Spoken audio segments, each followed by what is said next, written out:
दोस्तों, आज हम आशा से जुड़ी दो मुख्य खबरों को लेकर के हाजिर हूँ। पहले हम आपको बताते हैं पंजाब के संगरूर से निकली एक खबर, जहां से आई है मान भत्ता काटने चिट्ठे का सर्वे करने के खिलाफ आशा वर्करों ने किया प्रदर्शन। जी हां दोस्तों, मिली जानकारी के अनुसार आशा वर्कर्स व आशा फैसिलिटेटर साझा मोर्चा पंजाब की अगुवाई में समूह आशा वर्करों व फैसिलिटेटरों ने वीरवार को मुख्यमंत्री के आवास के समीप संगरूर पटियाला मुख्य मार्ग के पुल के नीचे धरना लगाया। धरने के दौरान आशा वर्करों व फैसिलिटेटरों ने पंजाब सरकार के खिलाफ रोष जाहिर किया। वर्करों व फैसिलिटेटरों के बंद किए 2500 रुपये कोविड मान भत्ते व गांव में चिट्ठे का सर्वे करने संबंधी पंजाब सरकार के नाम तहसीलदार सुखराज सिंह बराड़ को ज्ञापन सौंपा। प्रांतीय प्रधान अमरजीत कौर रणसिंहवाला व प्रांतीय कन्वीनर राणो कौर खेड़ी गिला ने कहा कि आशा वर्कर व आशा फैसिलिटेटर विभाग में ईमानदारी से काम करती आ रही हैं। कोविड में मेहनत करके ग्लोबल हेल्थ लीडर्स अवार्ड हासिल किया है। बहुत से वर्करों ने अपनी जान गंवाई, लेकिन सरकार द्वारा उनका लगातार शोषण किया जा रहा है। सरकार ने मिलने वाले 2500 रुपये स्पेशल कोविड भत्ते को काट लिया है।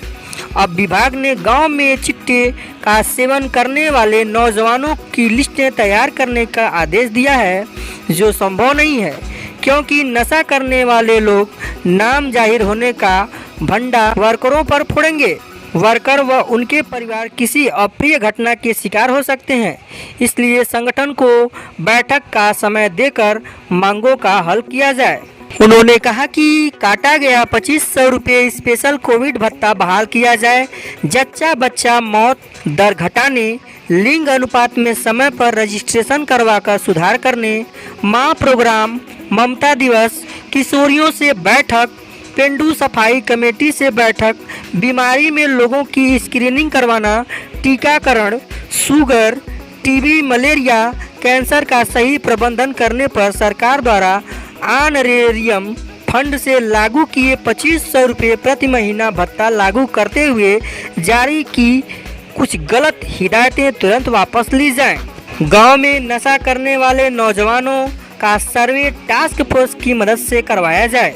टास्क फोर्स टीम में गांव की सीएचओ, आशा वर्कर, पंचायत सचिव, ग्राम पंचायत, एएनएम, पीयर एजुकेटर शामिल होने चाहिए। कोविड की लिस्ट तैयार करने, वैक्सीन लाने, सेशन अटेरन सैंपलिंग के लिए रेफर करने, फतेह कीटे देने, आइसोलेशन करवाने, बीपी चेक करने का बकाया पैसा दिया जाए।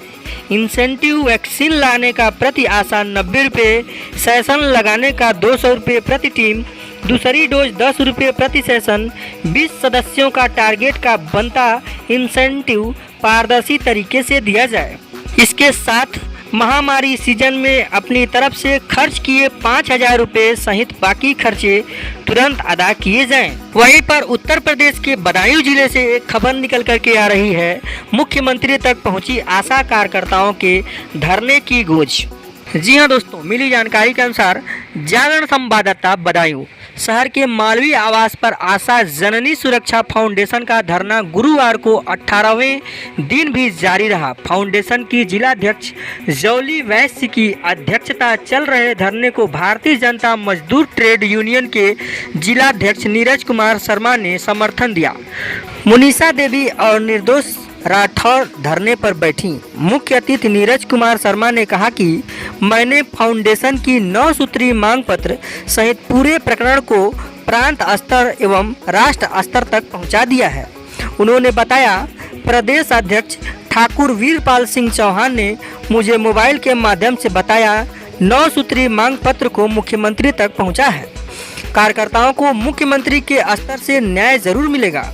फाउंडेशन की जिलाध्यक्ष ने कहा कि आशा अपने हक के लिए लड़ रही हैं, इस लड़ाई में पीछे हटने वाली नहीं है। इस मौके पर राजरानी, खिलौना देवी, राजवती, अनीता देवी, आशा कुमारी, माया देवी, अनीता, निर्मला देवी, उषा देवी, गीता देवी मौजूद थीं।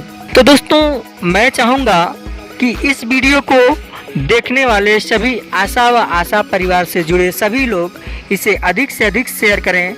धरना दे रहे आशा वर्करों का समर्थन करें और चैनल पर पहली बार वॉच कर रहे हैं तो चैनल को सब्सक्राइब कर लें और दिए गए व्हाट्सएप नंबर 8419875626 पर कोई भी समस्या है, कोई भी मैटर है तो उसे भेजिए। यदि अच्छा रहेगा तो उसे चैनल के माध्यम से अपलोड किया जाएगा ताकि आपकी आवाज़ और बुलंद हो सके। इस वीडियो में इतना ही, फिर मिलते हैं ऐसे ही कुछ अच्छी जानकारियों के साथ अगले वीडियो में। नमस्कार।